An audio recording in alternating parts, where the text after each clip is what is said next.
इस साल बहुत कम स्टडी परमिट्स जो हैं वो इशू होंगे compare to the last almost 8 years 9 years 10 years. Permanent resident numbers जो हैं इट इज वेरी लाइकली कि इनको ट्वीक किया जाएगा in the coming weeks. Very soon हम सुन सकते हैं कि ये नंबर्स भी रिवाइज किए जा रहे हैं. मे बी इनको थोड़ा जो है वो इनका नंबर कम किया जा रहा है. For example Canada experience class वाले कैंडिडेट्स, प्रोविंशियल नॉमिनेशन वाले कैंडिडेट्स, उनको प्रायोरिटाइज किया जा रहा है. फिर हमने देखा कि फ्रेंच लैंग्वेज वाले जो कैंडिडेट्स हैं जिनके पास फ्रेंच एबिलिटी है उनको बहुत प्रायोरिटाइज किया गया इस साल. आप स्टूडेंट हैं, आप यहाँ आ रहे हैं, आपको 2 से 3 चीजें अब देखनी है हर हाल में. एक तो ये है कि आप क्या प्रोग्राम चूज करते हैं. वो जो 1 साल 2 साल डिप्लोमा वाला चक्कर जो यहाँ पे चला है पिछले I would say 7 years 8 years से, मैं तो आप सबको कहूंगा कि आप वो बिल्कुल that is something that is not worth considering anymore. Even sometimes अगर आपके पास कैनेडियन एजुकेशन भी है और कैनेडियन वर्क एक्सपीरियंस भी है तो भी कई दफा ये आपका स्कोर नहीं बनता. सो दैट टेल्स यू के how difficult it is to get this score. For somebody who's outside of Canada, तो impossible है to get this score. Now there are people here who've been in the country 5, 6, 7 years, लेकिन उनके पास भी pathway नहीं है to permanent residence. तो जो है इसीलिए बहुत सारे ग्रुप्स हैं जो नेगेटिवली इम्पैक्ट हुए हैं. तो मुझे लगता है कि ये परमानेंट रेजिडेंस के जो लेवल्स प्लान है इसको ये ट्वीक करेंगे और अपवर्ड नहीं करेंगे, इसको डाउनवर्ड करेंगे. अब कितना करेंगे, कितना परसेंटेज करेंगे, ये तो ऑब्वियसली हम प्रिडिक्ट नहीं कर सकते, लेकिन ये कम होगा. And what does that mean कि अगर आज परमानेंट रेजिडेंस कंपेटिटिव है तो अगले साल तो फियर्सली कंपेटिटिव हो जाएगी. जी दोस्तों, आज की वीडियो एक रिकॉर्डेड पॉडकास्ट है with an immigration consultant who is an expert in his field. Abdullah Bilal जो है उनको मैं पहले भी बुला चुका हूँ इस चैनल पे और उन्होंने पहले भी बहुत सारी इमिग्रेशन रिलेटेड हमारे साथ इन्फॉर्मेशन शेयर की है. पर आज की वीडियो में वो बात करेंगे कि 2024 में ऐसी क्या इमिग्रेशन की चेंजेस आई हैं जिसकी वजह से इमिग्रेशन टू कनाडा मुश्किल हो गई है और 2025 में आप क्या एक्सपेक्ट कर सकते हैं, स्पेशली वो लोग जो या 2024 में नहीं आ सके और या 2025 में आना चाहते हैं चूँकि 24 में नहीं आ सके या प्लान कर रहे हैं कि आगे कैसे आएँ. तो ये सारी चीज़ें हमको अब्दुल्ला एक्सप्लेन करेंगे इस पर्टिकुलर वीडियो में. अगर आप चाहते हैं कि आप उनकी सर्विसेज यूज़ करें, क्योंकि मैं उनकी सर्विसेज यूज़ करता हूं, उन्होंने बहुत सारी मेरी हेल्प की है इन डिफरेंट इमिग्रेशन मैटर्स. इसी तरह I was able to get know him क्योंकि उन्होंने जो है वो एक मेरा केस, मेरी फैमिली का केस जिसमें एक इशू था, उसको रिजॉल्व करके दिया. He is an expert in the area of consultancy. More importantly ये जहन में ज़रूर रखें कि अब्दुल्ला जो हैं वो एक इमिग्रेशन कंसल्टेंट है बेस्ड आउट ऑफ कैनेडा और वो रजिस्टर्ड हैं कैनेडा की गवर्नमेंट के साथ, which means that he is a legit immigration consultant. ऐसी बहुत सी स्टोरी सुनने को मिलती हैं जिसमें लोगों ने पैसे दिए होते हैं किसी इमिग्रेशन कंसल्टेंट को और बाद में वो इमिग्रेशन कंसल्टेंट या भाग जाते हैं या बिल्कुल फ़ोन उठाना ही छोड़ देते हैं. But this won't be the case with any expert, any immigration consultant who is based out of Canada like Abdullah. मैं इनका contact link description of this video में छोड़ दूंगा. बट माइंड यू, इनकी जो कंसल्टेंसी सर्विसेज हैं वो पेड हैं, but I highly recommend that it is worth it, specially अगर आपका कोई इंपॉर्टेंट क्वेश्चन है या कोई ऐसा केस है जिसमें आपको हेल्प की ज़रूरत है. सो आई हाईली रिकमेंड आप किसी को रादर प्रॉपर फीस पैसे देकर उनसे कंसल्टेंसी करवाएं as against trying to go cheap and trying to go the wrong route. For the most part ये जो आप कंसल्टेंसी के पैसे देंगे to Abdullah, this can be used as a credit against your case eventually if you want him to handle your case. Now one last thing before moving into the video, which is अगर आपको इस video से थोड़ा भी फायदा हो तो like का बटन ज़रूर दबाएं और मोर इंपॉर्टेंटली सब्सक्राइब ज़रूर करें इस चैनल को. इस चैनल पर मैं और मेरी वाइफ बतूल कंटेंट पोस्ट करते हैं पर्टेनिंग टू किस तरह से नॉर्थ अमेरिका आया जा सकता है, यहाँ किस तरह से सेटल हुआ जा सकता है और नॉर्थ अमेरिका में सक्सेसफुल लाइफ गुजारने के क्या तरीके हैं. So in case you are interested in this, make sure you also subscribe to the channel. Now without further wait, let's get rolling into the video. जी Abdullah, thanks for joining again. पहले भी हमने आपको अपने चैनल पे बुलाया था. We talked about immigration a lot और हमने काफ़ी सारी जो है वो इमिग्रेशन के क्या पाथवेज हो सकते हैं, इमिग्रेशन के क्या जो हैं वो शॉर्टकट्स हो सकते हैं, easy way, legal ways to come into Canada, हमने सब पे बात की थी. So thanks for that. मैं I leave the link to those videos as well in the description of this particular video. पर आज की वीडियो में जो हम आपसे बात करेंगे या the thing I want to talk to you about is दो चीज़ें हैं. एक तो ये कि 2024 में जो इतनी सारी चेंजेस आई हैं इमिग्रेशन की, there have been positives and there have been many negatives as well. और अब तो न्यूज़ पे ये every day on the news I am seeing something around a negative around immigration. So would like to know from you कि क्या major highlights रही हैं immigration related इन 2024. और फिर once we talk about 2024, I would like to move into and talk about कि अब 2025 में क्या एक्सपेक्टेशन है. सो वो लोग जो 2024 में नहीं आ सके for any reason because of Kota's, restrictions, policies, what ever, वो क्या एक्सपेक्ट करें 2025 में और कैसे अपने आप को प्लान करें और ट्यून करें इन अ वे और पेपर वर्क को अलाइन करें in a way that if they were not able to come in 2024 how they can come to Canada in 2025. But before going into all of this, I would like you to introduce yourself or introduce इसलिए because and before you introduce yourself, मैं ये बता दूं कि मैं अब्दुल्ला की services I've used myself. He's helped me with a lot of questions that I've had. मेरे एक particular case with regards to my father था. For him getting his immigration visa and all, and Abdullah helped me a lot. By the way, Abdullah, I was able to get that sorted as well, and thanks to your advice, he's now in Canada now. तो पहले वो US में थे, now is in Canada, all of that is sorted. So I looked around a lot on Google. मैंने बहुत से और लोगों से भी पूछा, and I was getting very strange advice, and only when I came to you I got the right advice and I was able to work it out for myself. But without further wait, Abdullah, over to you, and if you can introduce yourself before we start talking about 2024. Of course, Behrouz, first of all, thank you for having me. It's always a pleasure, speaking with you. I'm very happy to hear कि आपके father का जो issue है वो resolve हो गया. Any time कोई positive result आता है, ऑब्वियसली क्लाइंट तो खुश होता ही है, लेकिन जिसने उसको एडवाइस दी होती है, कंसल्टेंट ने, रिप्रेजेंटेटिव ने, उसके लिए भी बहुत एक विक्ट्री होती है. So I am really happy that it worked out for you. Thank you for the kind words as well. In terms of introducing myself, I'm a regulated Canadian immigration consultant. I'm based in Ontario. और मैं ये इस field में मुझे बहुत time हो गया है. I got licensed several years ago. मैं इस फील्ड में काम कर रहा हूँ, अबाउट मुझे 10 years हो गए हैं काम करते हुए. मैं लॉ फर्म्स में भी मैंने काम किया है. मेरी अब अपनी प्रैक्टिस है, और मेरे क्लाइंट्स जो हैं वो ऑब्वियसली अब तो पूरी दुनिया से ही हैं almost. My clients are all in Canada, outside of Canada, और it's always a pleasure, like I said, trying to be of assistance in clients के लिए. अच्छा अब्दुल्ला, इसमें एक बात मैं और करता चलूँ, given you shared your introduction और आपने अपने क्रेडेंशियल्स शेयर किए हैं. मुझे बहुत से लोग जो हैं वो मिडल ईस्ट से प्राइमरली, क्योंकि मैं खुद दुबई में सेटल रहा हूँ 7 साल, लोग कॉल करते हैं, they are asking for consultant, and I always refer them to you. Okay. और मैं उनको ये भी कहता हूँ कि don't go for a consultant which is local in your country. Correct. Like you'll find a consultant in UAE, you'll find a consultant in Pakistan, जी. In India and whatever. और मेरी यही उनको एडवाइस होती है कि don't go for them, because they are far from the updates, the policies and the procedures and all. वो सारी चीज़ें जो हैं, वो भी आधा काम जो है गूगल पे कर रहे होते हैं, and I've experienced it myself, क्योंकि मैं जब खुद यूएई में था, there were times when I had to go and check them कि नहीं, गूगल पे तो ये लिखा है, ये तो ये लिखा है. वो कहते थे अच्छा अच्छा, ये शायद कुछ नया आ गया होगा. सो आई रियलाइज के they are just an organised way of searching and reading the policies for me, जो कि राइट. पहले ही वेब पे अवेलेबल हैं. And hence I highly recommend whoever is watching कि अगर उनको वाकई कोई legit proper services की ज़रूरत है, तो they should come to a consultant, or they should approach a consultant who is based out of Canada. So I recommend you, but if it's not you, if they want to reach out to someone else, that is fine as well.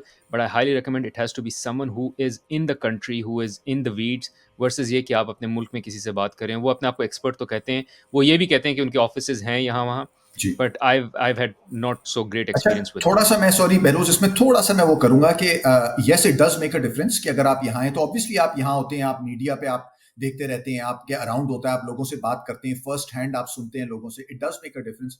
But I think ज्यादा important ये है कि difference लोग समझें कि consultant किसको कहते हैं. Like when you say consultant, what do you mean? क्योंकि जैसे हम हैं consultant, that means that we are licensed. ठीक है, हम लोग एक रेगुलेटेड कंसल्टेंट, दैट मीन्स उसके साथ कुछ चीजें इंटेल होती हैं. एग्जाम्पल, हम लाइसेंस्ड हैं, आप हमारी शिकायत कर सकते हैं. We are bound to certain code of ethics. जो वहां लोग बैठे हैं वो अपने आप को कंसल्टेंट कहते हैं, but they are not licensed. और इन टर्म्स ऑफ इंफॉर्मेशन, चले ठीक है, कोई कंसल्टेंट वहां बैठा है जिसको बहुत शौक है अप टू डेट रखने का अपने आप को, तो वो कर सकता है. वो हमारे वेबसाइट्स होती हैं जो गवर्नमेंट ऑफ कनाडा की ऑफिशियल बुलेटिन होते हैं, हो सकता है वो रोजाना सुबह उठ के चाय के साथ जो है वो बुलेटिन पढ़ता हो कि यार आज क्या अपडेट हुई है. तो in terms of information maybe he is up there, but he is not licensed. तो वो आपके साथ फ्रॉड अगर करे या आपको कोई गलत एडवाइस दे, आपके पास कोई रिकोर्स नहीं, आप कुछ नहीं कर सकते. वर्सेस अगर मैं आपको गलत एडवाइस दूं या मैं आपके साथ स्कैम करूं, फ्रॉड करूं, आप मेरी कंप्लेंट कर सकते हैं. यू माइट चले आपका नुकसान जो होना था वो तो शायद मुझे नहीं पता ठीक हो सकता है कि नहीं, but you might get your money back. तो I think that is the more important aspect of this, कि समझें कि कंसल्टेंट कौन है और what's the difference. Thank you. Makes sense. And I agree to that as well, क्योंकि मैं एक दो ऐसे लोगों को भी जानता हूँ who have paid money and then they've never heard back from that particular consultant happens all the time. at all. Exactly. Thank you. So, Abdullah, let's move into 2024. So, if you can talk about a few highlights from 2024 के ऐसा क्या हुआ है कि इतनी hue and cry हो गई है इमिग्रेशन के बारे में इन कनाडा, सो मच सो कि मैं अमूमन मजाक ही करता हूँ कि on my channel, I make videos about settling in North America, being successful in North America. लेकिन जैसे ही मैं अपनी वीडियो पे कोई टाइटल डाल दूं कनाडा और इमिग्रेशन साथ साथ, that video just takes another tangent, और उस पे जो व्यूज तो आते ही आते हैं, बस उस पे जो कमेंट्स आते हैं एंग्री, हैप्पी, हर किस्म के, मतलब it has become a very emotional topic, and it wasn't this emotional back in maybe when I came in 2017. So what has happened in 2024? Behroz, I mean like I we were having this discussion पहले भी कि 2024 में एक बहुत eventful साल है Canadian immigration के लिए। एंड आई नो कि अभी 3 महीने रहते हैं इस साल को खत्म होने में, लेकिन ऑलरेडी ये इतना इवेंटफुल एक टाइम हम देख चुके हैं यहाँ पे इन दीज 9 months, और इतने चेंजेस हमने देखे हैं। और what is most important is कि जो हम चेंजेस देख रहे हैं, जो इम्पैक्ट करेंगे आगे 2025 एंड बियॉन्ड, तो obviously a little bit letter हम बात कर सकते हैं कि 2025 कैसा लग रहा है इन टर्म्स ऑफ कैनेडियन इमिग्रेशन। लेकिन 2024 में बहुत हमने चेंजेस देखे। हमने देखा कि study permits for example government ने कैप किए। इस साल बहुत कम स्टडी परमिट्स जो हैं वो इशू होंगे compare to the last almost 8 years, 9 years, 10 years। 10 years में हमने देखा कि स्टडी जो यहाँ पे स्टूडेंट्स हैं, इंटरनेशनल स्टूडेंट्स हैं, उनकी जो तादाद थी वो डबल से भी ज्यादा हो गई। और उसके सर्टनली कुछ कॉन्सिक्वेंसेस थे। क्या वो ग्रोथ सस्टेनेबल थी? क्या गवर्नमेंट को पहले स्टेप इन करना चाहिए था? ये सब हम बातें कर सकते हैं। इन सब चीज़ों पे हम जो है एक क्रिटिक कर सकते हैं, लेकिन उसका जो रिजल्ट है वो हम देख रहे हैं अनडाउटेडली। तो स्टडी परमिट्स का आप देखें कि उन्होंने कैप किया है। रिसेंटली इन्होंने इनका जो टेम्पररी फॉरेन वर्कर प्रोग्राम है उसमें ट्वीक्स की हैं, उसको चेंज किया है। जो उसमें कुछ स्ट्रीम्स होती हैं, जो लो वेज स्ट्रीम है, उस पर इन्होंने बहुत कुछ सब्सटैंशियल चेंजेस किए हैं। और कुछ जो इनकी अनाउंसमेंट्स हैं, कुछ जो आप इनके जैसे कहते हैं मूड जब आप देखते हैं कि क्या है, तो आपको ये लगता है कि ये जनरली और बड़े चेंजेस भी कुछ may be down the line आने वाले हैं। बहुत सारी रीजंस हैं, बहुत सारे फैक्टर्स हैं कि ये क्यों है और कैसे है, लेकिन इसकी वजह से ऑब्वियसली बहुत सारे लोग इम्पैक्ट होते हैं। अब अगर आप जैसे लेट्स से 30% स्टूडेंट्स आपने जो है कम कर दिए कि इस साल 30% कम स्टूडेंट्स, इंटरनेशनल स्टूडेंट्स जो है कनाडा आएंगे, 2025 में जो है 30% कम स्टूडेंट्स आएंगे, you are talking about a lot of people. You are talking about tens of thousands of potential students जो ये प्लान करके बैठे थे कि हमने कनाडा आना है। ठीक है, इसी तरह जो ये लो वेज स्ट्रीम है उसको इन्होंने जब चेंज किया, तो जो एम्प्लॉयर्स थे यहाँ पे जो यूटिलाइज करते हैं वो प्रोग्राम, और वो लो वेज वर्कर्स लेके आते हैं, फॉरेन वर्कर्स लेके आते हैं, अब वो सोच रहे हैं कि हम क्या करेंगे, हमारे पास ये वर्कर्स कहाँ से आएंगे, हमारा ये जो काम है ये कौन करेगा। जो वर्कर्स थे जिनके प्रोसेसेस जो हैं वो चल रहे थे, जिनकी एप्लीकेशंस इन प्रोसेस थी, वो अब लिम्बो में है कि पता नहीं हमारी प्रोसेस होगी कि नहीं होगी। परमानेंट रेजिडेंट नंबर्स जो हैं, इट इज वेरी लाइकली कि इनको ट्वीक किया जाएगा in the coming weeks. Very soon हम सुन सकते हैं कि ये नंबर्स भी रिवाइज किए जा रहे हैं, मे बी इनको थोड़ा जो है वो इनका नंबर कम किया जा रहा है। जिस तरह से सिलेक्ट किए जा रहे हैं लोग परमानेंट रेजिडेंस के लिए, वो बहुत चेंज हो गया है। तो अब हम देखते हैं कि जो लोग ऑलरेडी कनाडा में हैं या लाइकली है कि कनाडा में ही हैं, for example Canada experience class वाले कैंडिडेट्स, प्रोविंशियल नॉमिनेशन वाले कैंडिडेट्स, उनको प्रायोरिटाइज किया जा रहा है। फिर हमने देखा कि फ्रेंच लैंग्वेज वाले जो कैंडिडेट्स हैं, जिनके पास फ्रेंच एबिलिटी है, उनको बहुत प्रायोरिटाइज किया गया इस साल। तो इसलिए ये बहुत सारे चेंजेस बहुत क्विकली हुए और वन आफ्टर द अदर हुए। तो इसकी वजह से आप ये देखते हैं कि लोगों का जो रिएक्शन है वो कितना एक्सट्रीम है, क्योंकि इतने सारे चेंजेस तो यूजुअली हम ओवर ईयर्स देखते हैं, लेकिन ये सारे चेंजेस हमने इस साल देख लिए। तो उसकी वजह से भी जो है जरा थोड़ा सा कंफ्यूजन कह लें, एंगर कह लें, है लोगों के अंदर, what's going on and what is going to happen in the future. Got it. अच्छा, मुझे स्टूडेंट्स पे ज़रा बताएं कि जो स्टूडेंट ये सोच के आता है कि मैं यहाँ आऊँगा पढ़ने के लिए, और क्या प्रोबेबिलिटी है, और how does it work for them to get eventually naturalised here? Because वो तो पढ़ने के लिए आ रहे हैं, लेकिन आई एम श्योर वो ये सोच के नहीं आ रहे कि मैं सिर्फ़ पढ़ने के लिए आ रहा हूँ, वो तो ये सोच के आ रहे हैं कि पढ़ भी लेंगे और यहाँ जो है सिटीज़नशिप भी मिल जाएगी। सो उन लोगों के लिए अब क्या है? So what I am saying is, एक तो नंबर रिड्यूस हो गया है, सो वो तो एक इम्पैक्ट है कि पहले एक्स नंबर ऑफ स्टूडेंट्स आ सकते थे, अब वो कम हो गए। बट जो आ भी सकते हैं, उनकी क्या प्रोबेबिलिटी, क्या पॉसिबिलिटी होती है typically in a nutshell to get any chances of naturalisation here? Because it's a big investment. मतलब लोग जो हैं वो पूरी-पूरी साल-साल, 2-2 साल की स्कूल की फ़ीस देते हैं, कॉलेज की फ़ीस देते हैं, और at the end of the day क्या कोई पॉसिबिलिटी है, कोई पाथवे है भी टू नेचुरलाइज़? ये मिलियन डॉलर क्वेश्चन है बैरोस। I mean I wish I had an answer जो कि मैं आपको दे सकूं इस उसमें कि हाँ बिल्कुल ऐसा है या वैसा है। जैसे में हम अभी बात कर रहे थे कि ये वाला जो साल है 2024 जो है, इसमें हमने जिस लेवल के चेंजेस देखे हैं और जितने जिसे कहते हैं स्वीपिंग चेंजेस देखे हैं, उसके बाद बहुत सारे क्वेश्चंस जो हैं उनका आंसर इतना स्ट्रेट फॉरवर्ड नहीं रहा है। अगर आप एक स्टूडेंट हैं और आप कनाडा आना चाहते हैं, और मैं ये अज्यूम कर रहा हूं कि आप कनाडा इसलिए आना चाहते हैं कि आप पढ़ के यहाँ पे लॉन्ग टर्म रुकें, परमानेंट रेजिडेंस आपको मिल जाए, आप इवेंचुअली यहाँ पे सिटीजन बन जाए, तो आपको बहुत ज्यादा ड्यू डिलिजेंस करनी है, आपको बहुत ज्यादा जो है प्लानिंग करनी है, और आपको बहुत सी चीजों के बारे में सोचना है। अब से 4 साल पहले, 5 साल पहले तक, और थोड़ा सा और भी पीछे आप चले जाएं, डेफिनेटली कोविड से पहले तक, बहुत से लोग जब मुझसे स्टडी के बारे में पूछते थे कनाडा का, तो मैं उनको कहता था आप यहाँ आ जाएं, आप 1 साल 2 साल पढ़ लें, 3 साल का वो जो वर्क परमिट मिलता है आपको पढ़ाई के बाद, आपको ले लें, आपकी परमानेंट रेजिडेंस वर्चुअली गारंटीड है। तो मैं ये आंसर कर सकता था उन्हें कि भाई इट्स वर्चुअली गारंटीड, आप आ जाए। अब ये हाल है कि अगर कोई मुझसे स्टडी परमिट की बात करता है तो मैं उसको कहता हूँ यार व्हाट, मैं भी आपके लिए कुछ एक्स्ट्रा तो नहीं कर सकता, you know better of just doing this application by yourself, क्योंकि ना मैं आपका ये आंसर कर सकता हूँ क्वेश्चन कि आपका आगे क्या प्लान है, किस तरह से आप ट्रांजिशन कर सकते हैं। जैसे हमने कहा कि बहुत चीजें चेंज हुई हैं, आप स्टूडेंट हैं, आप यहाँ आ रहे हैं, आपको 2 से 3 चीजें अब देखनी है हर हाल में। एक तो ये है कि आप क्या प्रोग्राम चूज करते हैं।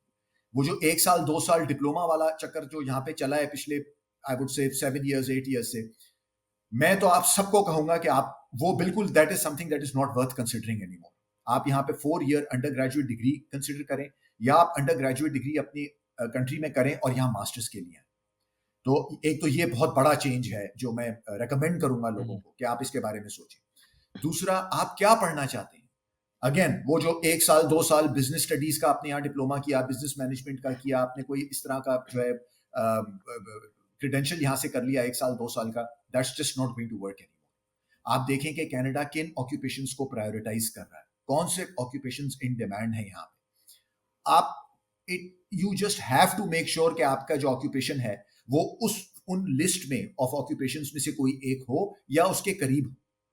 तो ये आपको एक बहुत स्ट्रेटजी शिफ्ट करनी पड़ेगी। Maybe you wanted to do something else, आप कुछ और पढ़ना चाहते थे, लेकिन अगर आप कनाडा में लॉन्ग टर्म उसके आ रहे हैं, प्लान से आ रहे हैं, परमानेंट रेजिडेंस आपके माइंड में है, तो आपको अलाइन करना पड़ेगा अपना जो आपकी पढ़ाई है with something which is in demand in Canada and which is likely to stay in demand. ठीक है, ये तो हमें कुछ पता नहीं होता कि आज इन डिमांड है तो कल इन डिमांड होगा कि नहीं, लेकिन कुछ चीजें हैं जिनके बारे में हम एक रीजनेबली कॉन्फिडेंट हो सकते हैं कि चलो ये अगले 2 3 4 साल तक भी इन डिमांड रहेगी। तीसरा, कहां पढ़ने जाते हैं आप कनाडा में, विच प्रोविंस डू यू चूज। ठीक है, अगेन वो वाला टाइम कि यार हमने सिर्फ ओंटारियो जाना है या हमने सिर्फ ब्रिटिश कोलंबिया जाना है, क्योंकि जो है मेरा कजन है वहां पे, मेरा दोस्त है वहां पे, और कनाडा का मतलब सिर्फ टोरंटो है, कनाडा का मतलब सिर्फ वैंकूवर है। ये टाइम भी अब जो है वो खत्म हो गया। आप you have to be very strategic. आपने ये देखना है कि कौन से प्रोविंसेस हैं जो इनकरेज करते हैं लोगों को टू स्टे ऑन। ठीक है, ऑब्वियसली वो प्रोविंसेस वो होंगे जो ओंटारियो और ब्रिटिश कोलंबिया के अलावा हैं, क्योंकि वहां पे जनरली और ट्रेडिशनली लोग नहीं जाते थे, तो वहां पे पॉपुलेशन कम है, तो वो प्रोविंसेस इनकरेज करते हैं लोगों को टू स्टे ऑन। वो भी हम बात कर सकते हैं कि वो भी क्या उसमें भी शिफ्ट आ रहा है थोड़ा थोड़ा हल्का हल्का कि नहीं, लेकिन फॉर द टाइम बी ये 2 3 चीजें हैं कि अगर आप स्टूडेंट हैं तो आपको डेफिनेटली ये चीजें सोचनी है और अपना जो प्लान आपने करना है वो according to all these factors करना है। Got it. तो एक तो हमने स्टूडेंट्स पे बात कर ली, इसके अलावा इन 2024 विच ग्रुप्स वर मेजरली नेगेटिवली इम्पैक्टेड। और मैं ये सवाल इसलिए कर रहा हूँ बिकॉज अगर लिसनर्स उस ग्रुप में फॉल करते हैं, लेट्स से अगर वो स्टूडेंट हैं, तो ये सुने जो हम कह रहे हैं या जो आप शेयर कर रहे हैं, and even plan it better. और प्लान बेटर से ये कि किसी एक्सपर्ट से पूछें, किसी एक्सपर्ट से कंसल्ट करें बिफोर जस्ट सेइंग कि यार अभी तो मैं एक बारी स्टूडेंट वीज़ा लेके तो चला जाऊँ, बाद में देखी जाएगी। ये नहीं है, this is gone long gone, and this is I think what you are saying as well. So plan it now, plan it right. Student may not be the bad option, but if it's plan right it may be a good option. इसके अलावा और कौन से groups हैं जो negatively impact हुए हैं? So if you can answer that. And secondly, which are the groups which have positively been impacted if any in 2024, and after this we'll move into 2025. Right तो बेरोज, आई थिंक इसको answer करने का जो easy तरीका है वो ये है कि हम उन ग्रुप्स की बात पहले कर लेते हैं जो पॉजिटिवली इम्पैक्ट हुए, और उसके अलावा जितने भी ग्रुप्स हैं वो सब नेगेटिवली इम्पैक्ट हुए। तो इसलिए जो है it's much easier to talk about this particular group. जिन लोगों को बहुत फायदा हुआ है 2024 में, वो 2 से 3 कैटेगरीज में फॉल करते हैं। सीआरएस स्कोर जो है एक्सप्रेस एंट्री में हमने देखा है कि इस साल अगर आप जनरल ड्रॉ करते हैं तो वो 500s में, ठीक है, it was as high as 540 541 और वो नीचे भी आया तो वो I think it was still around 520 518 514 I think 510 touch किया था उसने एक ड्रॉ के लिए. बट ये बहुत हाई स्कोर है, ये बहुत हाई स्कोर है.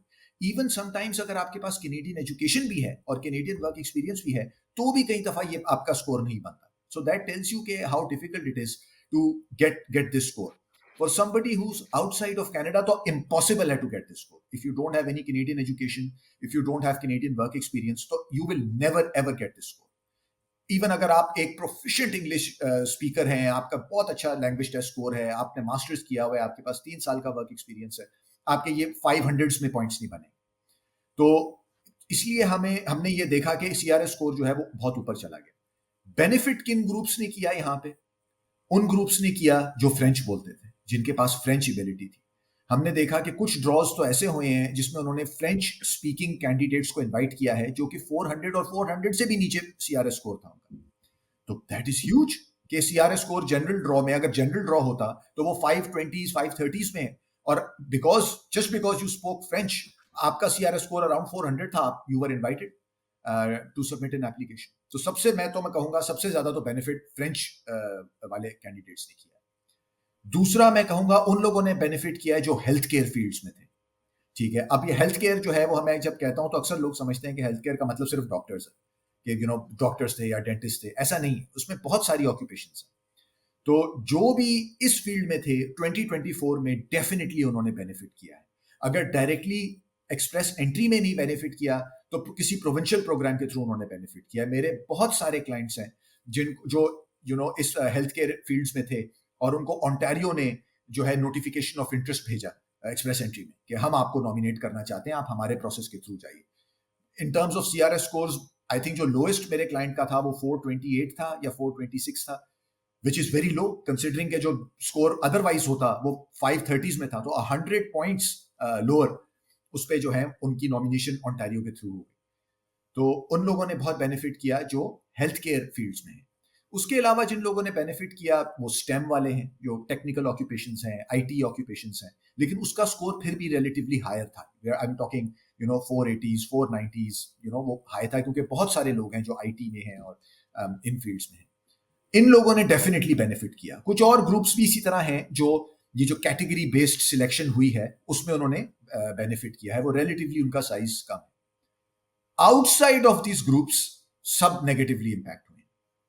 Even people who are already in Canada, जो कि विच इज ह्यूज, क्योंकि ये जो परसेप्शन था कि जी आप कनाडा पहुंच जाएं, यहां पढ़ाई कर लें, 1 साल 2 साल यहां काम कर लें तो permanent residence is guaranteed for you, ये दिस हैज बीन एब्सोल्युटली ओब्लिटरेटेड.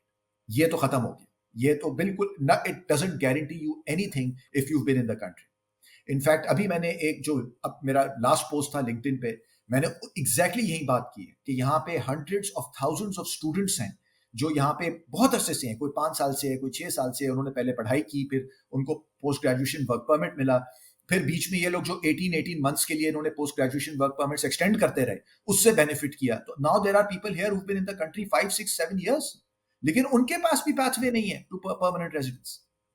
तो जो है इसीलिए बहुत सारे ग्रुप्स हैं जो नेगेटिवली इंपैक्ट हुए हैं, और जिन ग्रुप्स की हमने ऑलरेडी बात की वो जिसे हम अपने उसमें कहते हैं कि उनकी लॉटरी निकल है कि आपकी ऑक्यूपेशन थी, आपका CRS स्कोर कम था फॉर व्हाटएवर रीजन, लेकिन इवन देन आपको जो है इनविटेशन आ गया.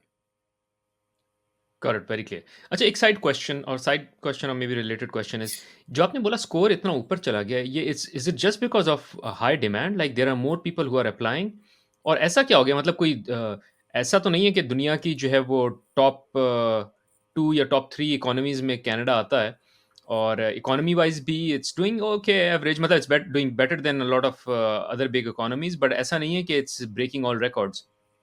Plus, its inflation is very high, housing is very expensive. So, what has contributed to so high demand for? अगर तो डिमांड ही आंसर है कि जो स्कोर 500 से ऊपर चला गया, इसलिए क्योंकि there are so many people applying, so many more people applying who are better and hence they have taken the score up. Because मुझे नहीं याद पड़ता आज से 3 साल पहले 4 साल पहले score used to be that high. So any thoughts on that? जी, डिमांड जो है बहरोज मैं कहूंगा it is a piece of this puzzle. ठीक है, डिमांड तो आपको पता है कि बहुत रहती है और डिमांड तो बढ़ती ही जाएगी इवन आगे फ्यूचर में.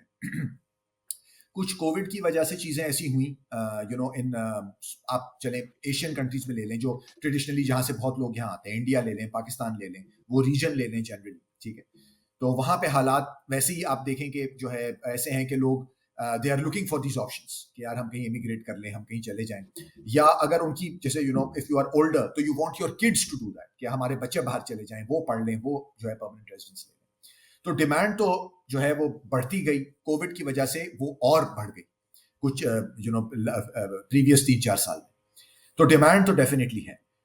तो what that led to was कि over the last, like I said, 6, 7, 8 years, ये जो इंटरनेशनल स्टूडेंट्स का यहाँ पे एक्सप्लोजन हुआ है, स्काई रॉकेट किया है नंबर।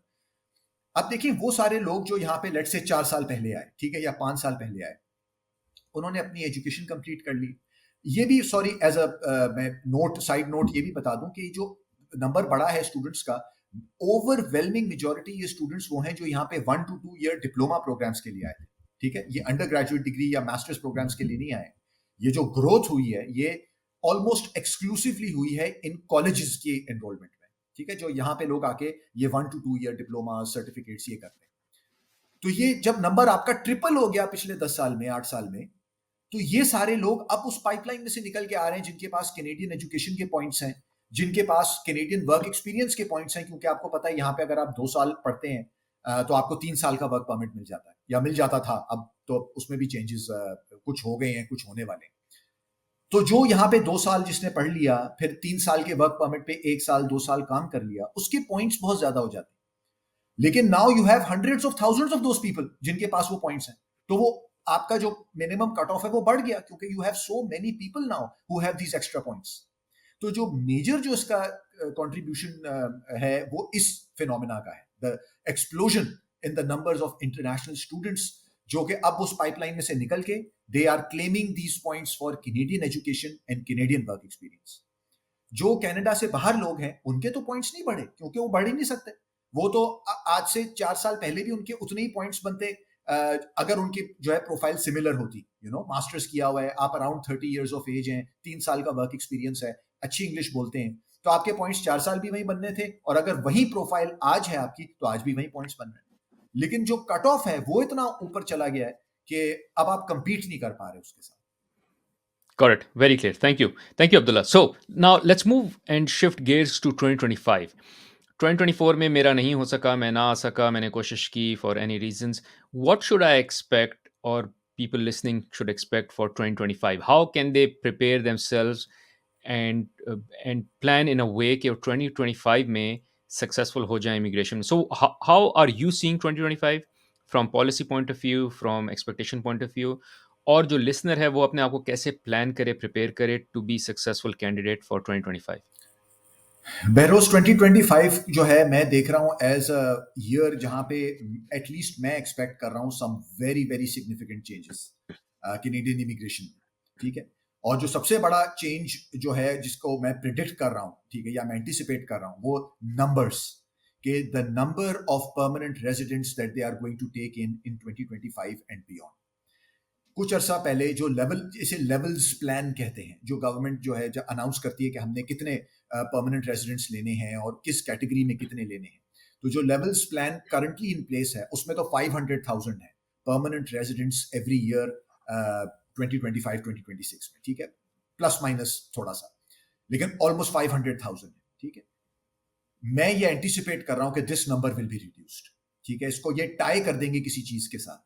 फॉर एग्जाम्पल जो इस वक्त लाइकली हैं विनर इलेक्शंस के, कनाडा में अगले साल इलेक्शंस होने, तो जो इस वक्त लाइकली विनर हैं, जो कंजर्वेटिव पार्टी के जो हेड हैं, वो ये कहते आ रहे हैं कंसिस्टेंटली कि मैं जो इमिग्रेशन है उसको टाई करूंगा to certain things in Canada. So for example housing starts, ठीक है, कनाडा में बहुत एक वेल नोन हाउसिंग का प्रॉब्लम है, और it is actually a crisis, problem नहीं है, क्राइसिस।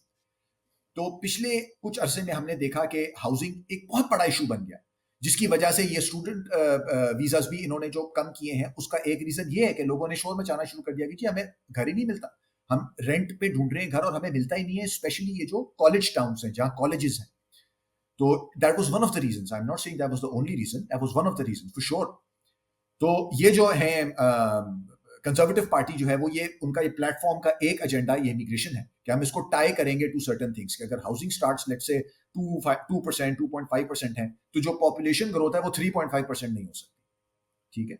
तो मुझे लगता है कि ये परमानेंट रेजिडेंस के जो लेवल्स प्लान है इसको ये ट्वीक करेंगे और अपवर्ड नहीं करेंगे, इसको डाउनवर्ड करेंगे। अब कितना करेंगे, कितना परसेंटेज करेंगे, ये तो ऑब्वियसली हम प्रिडिक्ट नहीं कर सकते, लेकिन ये कम होगा। And what does that mean कि अगर आज परमानेंट रेजिडेंस कंपेटिटिव है तो अगले साल तो फियर्सली कंपेटिटिव हो जाएगी, ठीक है। तो एक तो मैं ये एंटिसिपेट कर रहा हूं। दूसरा, मैं टेम्पररी जो यहाँ पे आते हैं लोग, टेम्पररी रेजिडेंट्स का मतलब है स्टूडेंट्स, वर्कर्स, उनके लिए भी मैं ये देख रहा हूं कि it's going to get more challenging, ठीक है। अब वो चैलेंज जो है वो स्टडी परमिट के अप्रूवल रेट्स में भी हो सकता है कि अभी आप यहाँ नहीं आए, आप अपनी कंट्री में हैं, लेकिन स्टडी परमिट के जो अप्रूवल रेट्स हैं वो नीचे हो गए, जो कि ऑलरेडी हम देख रहे हैं, जो हो गए हैं। स्टडी परमिट के अप्रूवल रेट्स जो हैं दे प्लमेटेड। स्टडी परमिट अप्रूवल इन्होंने जितने करने हैं वो रेट तो कम हो ही गया है, वो तो कम उन्होंने करने ही है, लेकिन अप्रूवल रेट भी बहुत देख रहे हैं कि बहुत ज्यादा रिफ्यूजल्स हो रहे हैं। मैं ये इसको एंटिसिपेट कर रहा हूं कि दिस ट्रेंड विल कंटिन्यू, कि जो है स्टडी इवन टेम्पररी जो लोग यहाँ आना चाहते हैं जैसे स्टूडेंट्स हैं, वर्कर्स हैं, उनके लिए भी चैलेंजिंग होगा। तो ये एनवायरनमेंट तो आप देख रहे हैं कि क्या होगा, likely at least 2025, most likely moving into 2026 as well.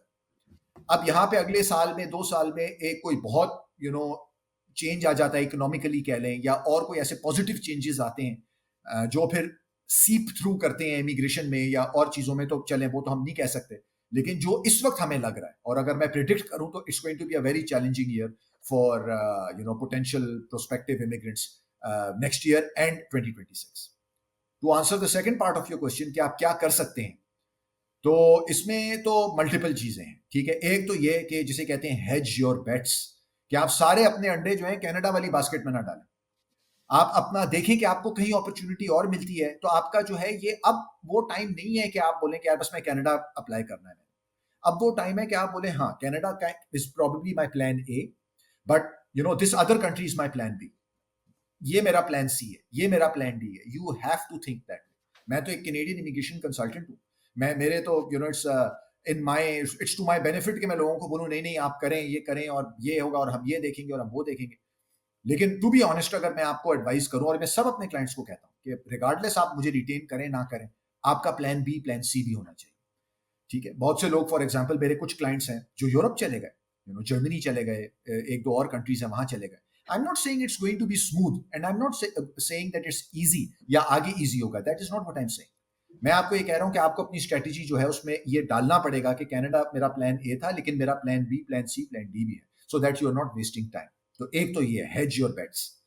दूसरा ये है कि आपको देखना है कि कनाडा में 2024 में, जैसे अभी हमने बात की, कौन सी ऑक्यूपेशंस को, किस किस्म के एप्लीकेंट को उन्होंने प्रायोरिटाइज किया, और मैं ये प्रिडिक्ट करता हूं कि वो उन्हीं ग्रुप्स को प्रायोरिटाइज करेंगे इन 2025 and beyond. So for example French, जिनको फ्रेंच आती है, हेल्थ केयर एंड स्टेम, ठीक है, इन्हीं लोगों को ये प्रायोरिटाइज करेंगे आगे भी। 2026 में, लेट 2025 में वो कोई पॉलिसी शिफ्ट हो जाए, वो चेंज कर दें, आई कैन नॉट से। बट अगर आप इन फील्ड्स में हैं तो डेफिनेटली आप जो है अपने सारे जो डॉक्यूमेंट्स आपको करने होते हैं, अपना आपने क्रेडेंशियल असेसमेंट करा ली, आपने लैंग्वेज टेस्ट ले लिया, आपके स्पाउस अगर हैं, आप मैरिड हैं तो उन्होंने भी ये चीजें कर ली, आप ये चीजें करके गेट इन द पूल, ठीक है। If you are a part of one of these 3 groups, get in the pool और थोड़ा सा मॉनिटर करें कि क्या हो रहा है, कितने ड्रॉ फ्रीक्वेंटली हो रहे हैं, क्या स्कोर है, आप कहाँ प्लेस करते हैं, and give it some time, ठीक है। आप उसको 5, 6, 7 महीने देंगे, चले लेट्स सी। अगर आप इन ग्रुप्स में नहीं है, आप HR मैनेजर हैं कहीं, ठीक है, आप फाइनेंस प्रोफेशनल हैं, या आप कोई और आपकी ऑक्यूपेशन है जो इन ग्रुप्स में नहीं है, गो बैक टू ए कि मेरा प्लान बी क्या है, मेरा प्लान सी क्या है, मैं और क्या कर सकता हूं, ठीक है। तो आपने मल्टीपल प्लान्स आपके होने चाहिए। आपने देखना है कि आप किस ग्रुप में फॉल करते हैं, ठीक है, आप इन ग्रुप्स में, प्रायोरिटी ग्रुप्स में हैं कि नहीं है। तीसरी चीज आप ये कर सकते हैं, और वो तो वैसे ही in life, don't waste time, don't wait for things to improve, कि अच्छा चले ये जब स्कोर नीचे आएगा तो मैं देखूंगा। आप सरप्राइज होंगे बहरोज के मुझे कितने लोग कंसल्ट करते हैं, और जब उनसे मैं पूछता हूँ कि अच्छा जो आपने लैंग्वेज टेस्ट आपका, वो तो हमने अभी नहीं लिया। भाई क्यों नहीं लिया? आप किस चीज का वेट कर रहे हैं? आप लैंग्वेज टेस्ट लें, आपको पता चले आप कहां प्लेस करते हैं, आपके कितने पॉइंट्स हैं। लैंग्वेज टेस्ट 2 साल के लिए वैलिड होता है, so it's not like you have to keep taking it again and again every month. क्यों नहीं लिया आपने? जी आपने अपनी ECA कराया, जो एजुकेशन क्रेडेंशियल असेसमेंट है, जो वो कराया? नहीं जी, वो अभी हम सोच रहे हैं कि हम कराएं। आप फिर सोचते रहें भाई, ठीक है? तो इसलिए जो है, डोंट वेस्ट टाइम। अगर आपकी स्ट्रेटजी में कनाडा है कि मैंने कनाडा अप्लाई करना है, तो get these things out of the way, so that अगर कोई अपॉर्चुनिटी आती है, you can quickly pounce on it कि मेरे सारे डॉक्यूमेंट्स रेडी हैं, मैंने अपनी प्रोफाइल सबमिट कर दी। तो ये कोई 2-3 चीजें हैं जो मैं सजेस्ट करता हूं लोगों को कि वो इसके बारे में सोचें। और जैसे आपने खुद कहा कि मतलब टॉक टू समवन। आप ये कंसल्टेशन फीस से ना घबराएं।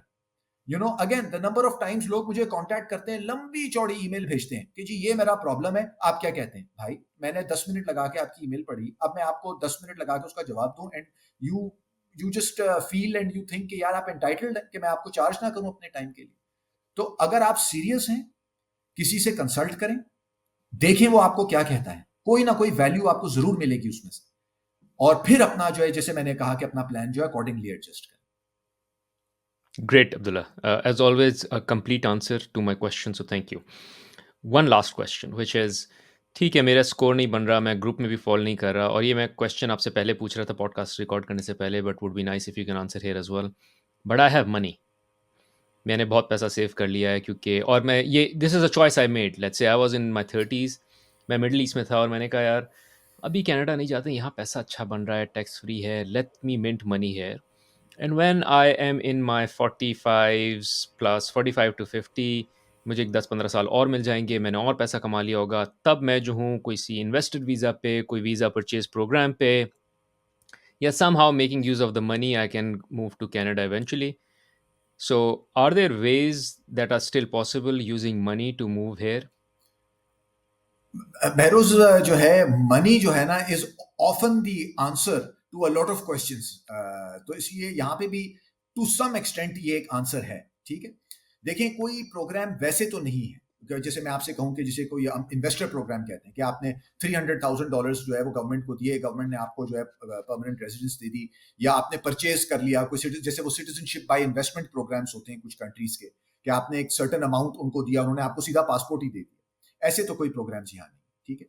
जो एंटरप्रेन्योर प्रोग्राम्स यहाँ पे हैं कि आप जो है कोई बिजनेस स्टार्ट करें या कोई बिजनेस खरीदें, और फिर आप यहाँ पे वर्क परमिट पे आएं, फिर वो बिजनेस रन करें, फिर आप जो है परमानेंट रेजिडेंस के लिए अप्लाई करें, वो प्रोग्राम्स मैं किसी को रेकमेंड नहीं करता। अगेन, मैं तो कंसल्टेंट हूँ, ठीक है? मेरे तो ये फायदा है कि मैं लोगों को बोलूं कि जी बिल्कुल, मैं किसी को रेकमेंड नहीं करता। दोस प्रोग्राम्स आर अट्रोशियस, ठीक है? वो उनमें बहुत अनसर्टेनिटी है, वो बहुत टाइम लेते हैं, and they are very expensive, ठीक है? आपका बहुत खर्चा होगा अप फ्रंट। इवेंचुअली वर्कआउट करेंगे या नहीं, पॉसिबली कर सकते हैं वर्कआउट आपके लिए, अगर आप आप रेडी हैं वो अनसर्टेनिटीज को फेस करने के लिए, ठीक है? और उसका जो प्रोसेस है कि आप पहले वो एक्सप्रेशन ऑफ इंटरेस्ट उसमें डालते हैं, फिर वो अगर वो जो है बादशाह सलामत उसको अप्रूव करते हैं, तो वो आपको कहते हैं अच्छा जी आप एप्लीकेशन दें, फिर आप उसका एक प्रोसेस है नेटवर्थ वेरिफिकेशन का, फिर आप उसमें से जाते हैं, और उसके बाद आपको क्या मिलता है? उसके बाद आपको वर्क परमिट मिलता है। वर्क परमिट पे आप पहले यहाँ आए, आप 1 साल 1.5 साल वो बिजनेस करें, फिर PR के लिए। तो मैं किसी को वो रेकमेंड नहीं करता।